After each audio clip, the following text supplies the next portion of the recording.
మీ అభిరుచికి తగ్గ సరికొత్త డిజైన్స్ తో వస్తుంది మర్రి గోల్డెన్ డైమండ్స్. ఏప్రిల్ 12న విక్టరీ వెంకటేష్ గారి చేతుల మీదుగా గొప్ప ప్రారంభం.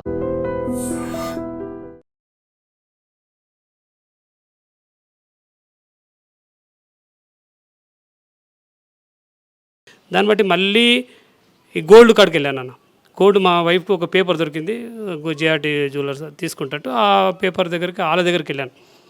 జిఆర్టీ జ్యువెలర్స్ వాళ్ళ దగ్గరికి వెళ్ళాను. వెళ్ళిన తర్వాత వాళ్ళని అడిగాను, ఈ విజయ పేరు మీద ఎంత తీసుకోరు సార్ అంటే, మీరు ఒక అప్లికేషన్ రాయండి సార్, ఇచ్చేయండి, మేము ఇచ్చేస్తాం. మా వైఫ్ చనిపోయింది అని చెప్పాను క్లియర్, మా వైఫ్ చనిపోయింది, మీకు ఏం కావాలా, డెత్ సర్టిఫికేట్ కావాలా, ఏదైనా కావాలంటే ఓకే సార్ మీరు చనిపోయిందని చెప్తున్నారు కదా, ఓకే ఇస్తామని చెప్పి ఇచ్చిన తర్వాత వాళ్ళన్నీ రెడీ చేశారు. రెడీ చేసినాక ఆ వీళ్ళు ఫోన్ చేసి, మా అత్త వాళ్ళు ఫోన్ చేసి, నువ్వు ఎట్లిస్తావు ఆయనకు అంటే, ఇప్పుడు ఆల్టర్నేట్ నెంబర్ ఒకటి పెడుతుంది. మా వైఫ్ జాబ్ చేసి వచ్చేసి పడుకుంటుంది, నైట్ డ్యూటీ చేసేవారు వచ్చి పడుకుంటుంది. ఆల్టర్నేట్ నెంబర్ వాళ్ళ అమ్మ నెంబర్ పెడుతుంది, 7674 అది వాళ్ళ నెంబరే, అది కంటిన్యూగా అన్నిటికీ ఆమె నెంబరే పెడుతుంది. ఎందుకంటే ఈమె డిస్టర్బ్ చేయొద్దని. ఇప్పుడు ఏమైనా ఆర్డర్ చేసినా, డ్రెస్సెస్ ఆర్డర్ చేసినా, ఏది చేసినా ఆమె పేరు మీదనే ఆ నెంబర్ మీద పెడుతుంది. నెంబర్ పేరంతా ఈమెదే, నెంబర్ మాత్రం అది పెడుతుంది అమ్మ నెంబర్ అని. నా నెంబర్ మీద ఉంటే నువ్వు పెట్టిస్తావు. నేను అన్న వాళ్ళ దగ్గర పోయి, ఓకే రా భయ్, ఓకే ఓకే అన్న, ఇప్పుడు నేను భర్తగా ప్రూఫ్ చేసుకోవాలంటే మీకు ఏమేం కావాలి? ఇప్పుడు మా వైఫ్ది ఆధార్ కార్డు ఉంది, నా వైఫ్ డెత్ సర్టిఫికేట్ ఉంది, నా మ్యారేజ్ సర్టిఫికేట్ ఉంది, నా భార్య నాకు ఇవ్వాలి కదా. నెంబర్ ఎవరైనా పెట్టుకుంటారు, నెంబర్ ఇంకోళ్ళతో పెట్టవచ్చు, ఇంకోళ్ళ నెంబర్ పెట్టచ్చు, నెంబర్తో సంబంధం లేదు కదా. నీకు ఆధార్ నెంబర్ ఉందా, నీకు అన్నీ ఉంటాయంటే వాళ్ళు ఓకే అని చెప్పి వాళ్ళ మేనేజర్ వచ్చి, ఓకే రెడీ నువ్వు అన్నది కరెక్టే, నీకు ఇచ్చేస్తున్నాను, ఇచ్చేసాడు. ఇప్పుడు గోల్డ్ నీకెందుకు భయం, నేను తీసుకుంటే నీకెందుకు భయం? ఓకే, ఒక దగ్గర డౌట్ వచ్చేసింది నాకు. ఓకే, అది తీసి పక్క పెట్టుకున్నాను. ఎప్పుడైతే వీళ్ళు డాక్యుమెంట్ ఇయ్యను అన్నారో ఆ టైం నుంచి నేను డాక్యుమెంట్ వెతకడం స్టార్ట్ చేశాను. ఈ ప్లేస్కి వచ్చేసి ఏదో గూగుల్ మ్యాప్ చూసి ఆ ఏరియా సర్వే నెంబరు, లేకపోతే ఎవరైనా బతలాడి ఈ నెంబర్ ఎంతనా, ఇది ఎంత ఉందని అట్లా బతలాడి అన్ని డాక్యుమెంట్ తీసుకున్నాను. వాళ్ళు ఏమనుకుంటే ఈ డాక్యుమెంట్స్ వీనికి ఇవ్వకపోతే వీడు ఆగిపోతాడు అని వాళ్ళు ఒక పెట్టేసుకొని పక్క పెట్టుకున్నారు. ఆ డాక్యుమెంట్ అన్నీ తీసుకున్నాను. నేను ఎప్పుడెప్పుడు పంపించాను డబ్బులు, అదొక డేటా తీసుకున్నాను. నేను ఇన్ని సంవత్సరాల నుంచి ఎంత పంపించాను మా మాన్యువల్ అంటే ఇట్లా డబ్బులు, అది చూసుకున్నాను. ఎక్కడెక్కడ మా ప్రాపర్టీస్ ఉన్నాయి అక్కడ అన్నిటి దగ్గరికి వెళ్ళాను. ఎందుకంటే నాకు భయమే ఉందన్న, ఫస్ట్ నుంచి భయమే ఉంది. ఎందుకంటే ఎక్కడ ఏమి అటాక్ అవుతుందో తెలియదు. కానీ ఒంటరిగానే పోయాను, ప్రతి దగ్గరికి ఒంటరిగా పోయాను. చచ్చిపోయినప్పుడు వస్తే దీని గురించి తెలుసుకోవాలి మొత్తం. తర్వాత ఇక నేను ఈ అన్వేషణ చేస్తున్నప్పుడు ఇవన్నీ బయటకు వచ్చినాయి. గోల్డ్ కాడ ప్రెజర్ చేశారు, అక్కడ ఇక్కడ ఈ తాళాలు వేశారు, గోల్డ్ ఎత్తుకపోయారు. నేనేమంటానంటే, ఇప్పుడు ఈ ఆస్తులన్నీ, ఈ బంగారము వెండి ఇవన్నీ కూడా వాళ్ళు తీసుకుపోయారు, డాక్యుమెంట్స్ కూడా తీసుకుపోయారు అని చెప్తున్నారు. కానీ వీళ్ళు చనిపోయేలా వాళ్ళ ప్రోద్బలం ఉందని చెప్పి మీరు ఎట్లా నమ్ముతున్నారు? అది కూడా చెప్తానండి. ఇప్పుడు ఎప్పుడైనా మా అత్తయ్య ఏమనేది, నీకు 2 ఎకరాలే ఉంది, మా భార్యతోటి నీకు 2 ఎకరాలు ఉంది, నీ కొడుకు పెళ్ళి ఎట్లా చేస్తావు, నీ బిడ్డ పెళ్ళి ఎట్లా చేస్తావు, నీ బిడ్డకు రేపు 2 ఎకరాలు ఉంటే ఎవరైనా వస్తారా, నీ కొడుకు ఎవరు వస్తారు, 2 ఎకరాలు వస్తే పిల్లనిస్తారా? ఎప్పుడు ఇదే మాట. భూమి తీసుకుంటుంది అంటేనే నేను గట్కేసారి నా ఓన్ ప్లాట్ అమ్మి పెట్టాను.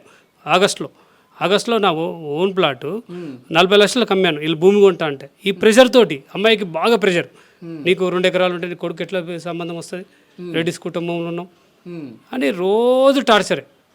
ఇంకోటి ఏంటంటే వీళ్ళు తల్లి బిడ్డకి టార్చర్, విజయరెడ్డికి టార్చర్ అనమాట, టార్చర్ చేస్తుంది. నీకు 2 ఎకరాలు ఉంది, నీకు 2 ఎకరాలు ఉంది, నీకు 2 ఎకరాలు 2 ఎకరాలు ఏముంటుందన్న. ఇప్పుడు వాళ్ళు మంచి చదువుకుంటే వాళ్ళే సంపాదించుకుంటారు. అట్లా అనుకొని తర్వాత వీళ్ళు అరుణాచలం వెళ్ళారన్న. లాస్ట్ 2-3 మంత్స్లో ముందు అరుణాచలం నుంచి మళ్ళీ ఈ పాండిచేరికి వెళ్ళారు, బీచ్ కడుపు. నీకు 2 ఎకరాలు ఉంది, నువ్వు ఏం చేస్తున్నావు, నువ్వు ఎట్లా బతావు, నీకు 2 ఎకరాలు ఉంది. ఇక ఆమె ప్రెషర్ తట్టుకోలేక ఆడనే చచ్చిపోదామని సముద్రాన్ని కొరుకుతుందంట. ఇదెవరు చెప్పారు మీకు? మా అత్తయ్య చెప్పింది, మా బొమ్మర్ది భార్య చెప్పింది. మేమే పట్టుకొచ్చి రూమ్లో వేసామని. ఇప్పుడు పాండిచేరికి పోవాలెందుకు మీరు, ఆడ దాన్ని రెచ్చగొట్టాడు ఎందుకు, ఆ చవడాన్ని ఉరకడం ఎందుకు, పట్టుకొచ్చి మీరు రూమ్లో వేసాడు ఎందుకు? ఆడ ప్రెషర్ ఎక్కువ పెట్టారు ఆ మైండ్లో. ఇప్పుడు మా వైఫ్ ఎట్లుంటుందంటే, పిల్లలు కూడా వెళ్ళారా పాండిచేరి? లేదు పాండిచేరి పిల్లలు, ఓన్లీ వైఫ్ వాళ్ళ అమ్మ వాళ్ళ అన్నయ్య వెళ్ళలే, అలా అన్నయ్య భార్య ఓకే. ముగ్గురే వెళ్ళారు. ఈ ముగ్గురు పట్టుకొచ్చి లోపడేసారు అని చెప్పారు వీళ్ళు. ఓకే, పక్కన 2 రోజులు నువ్వు అట్లా అన్నప్పుడు నువ్వు నాకు మీ భార్య చనిపోవడానికి ట్రై చేస్తుందో లేకపోతే మీ భార్య ఏదైనా చేస్తుందో నువ్వు డైలీ నేను మాట్లాడుతున్నాను, డైలీ మా అత్తయ్యతోటి మాట్లాడతాను, మా వైఫ్ తోటి కూడా మాట్లాడతాను. మా అప్పుడు మీరు మాట్లాడారా మీ భార్యతో ఇట్లా ఎందుకు చేస్తున్నావు? నాకు చెప్పలేదన్నా, అప్పుడు చెప్పలే అసలు? చెప్పలేదు. ఎవరు చెప్పలే? ఎవరు చెప్పలే. ఆ 25 days తర్వాత ఏడో చెప్తున్నది ఆమె. ఇట్లా అన్నీ ఇప్పుడు ఆమె చనిపోయిన తర్వాత చెప్తున్నారు. చనిపోయిన తర్వాత చెప్తుంది, ముందు చెప్పలే నాకు. ముందు చెప్తే నేను అడుగుతాను కదా, ఎందుకు రా నువ్వు అట్లా ఏం చేస్తున్నావు, మనకు ఉంది కదా డబ్బు ఉంది కొందాం, ఒక 2 ఎకరాలు 3 ఎకరాలు కొందామని నేను చెప్తాను. అది చెప్పలే నాకు. ఈ చనిపోయిన తర్వాత ఇట్లా పోయింది అట్లా పోయింది, మేము గుంజుకొచ్చి లోపడేసినాం బయట వేసినాం అని అప్పుడు చెప్తున్నారు. నేను అప్పుడే అడిగినా, మీకు తెలిసినప్పుడు రోజు నీకు కాల్ చేస్తాను, రోజు ఆమెనే కాల్ చేస్తాను, నేను చేయను. ఆమెనే ఈ ఇల్లు కన్స్ట్రక్షన్ జరుగుతుంది కదా, మా పాప కోసం కడుతున్నాను నారపల్లిలో ఇల్లు. ఆ పాప కోసం కడుతున్నప్పుడు ఈమె పోయి డైలీ పోతుంది, కన్స్ట్రక్షన్ కాడ నిలబడుతుంది, కూర్చుంటుంది, చేస్తుంది. నువ్వు డైలీ ఇది జరుగుతుంది బిడ్డ, ఇది సిమెంట్ జరుగుతుంది, ప్లాస్టింగ్ జరుగుతుంది అని చెప్తావు కదా, ఏ రోజు ఎందుకు చెప్పలే నాకు? చిన్న విషయం చెప్పాలి కదా, ఇది ప్రాబ్లం జరుగుతుంది అని. కానీ దీని ఇంకా 6 నెలల నుంచి దీనికి టార్చర్ ఉంది. 6 నెలల నుంచి దీనికి 6 నెలల సంవత్సరం నుంచి దీనికి ప్రెషర్ పెడుతూనే ఉన్నారు. ప్రెషర్ పెట్టి ఇంట్లో ఒక 2-3 days ముందు ఏదో బాగా ఏడ్చారట పిల్లలు. అది ఎందుకు ఏడ్చారు గట్రా మనకు తెలియదు, ఎందుకంటే అది గట్రా నాకు చెప్పలే. ఇప్పుడు మా వైఫ్ మా పిల్లలతో మీరు దుబాయ్ నుంచి రెగ్యులర్గా మాట్లాడుతూనే ఉంటారు కదా, ఏమ్మా ఇవాళ ఎట్లా క్లాసులు ఎట్లా జరిగినాయి? అట్లా మాకు హాస్టల్ ఉన్నప్పుడు మాట్లాడడానికి ఉండదు సార్. హాస్టల్లో ఉన్నప్పుడు కాకపోయినా తర్వాత తర్వాత ఇంటికి వస్తే ఖచ్చితంగా మాట్లాడతాను. ఇంటికి వస్తే మాట్లాడితే పాప చెప్తుంది, ఓకే సార్ డాడీ ఈసారి ఐఐటి మంచి మార్కులు వస్తాయి, నాకు ఏం కాదు. ఇంట్లో విషయాలు ఏం చెప్పదా పాప? ఇంట్లో విషయం ఏం చెప్పదు. బాబు కూడా ఏం చెప్పారు. వాళ్ళ ఇంట్లో విషయాలు ఉన్నప్పుడు వాళ్ళు డిస్కషన్ చేయరు. ఇప్పుడు వచ్చేది ఒక సంక్రాంతికి ఒక 10 రోజులు, వీళ్ళకు హాలిడేస్ ఒక 5 రోజులు 10 రోజులు అట్లా వచ్చిపోతారు కదా, అప్పుడు బాగానే ఉంటారు వీళ్ళు.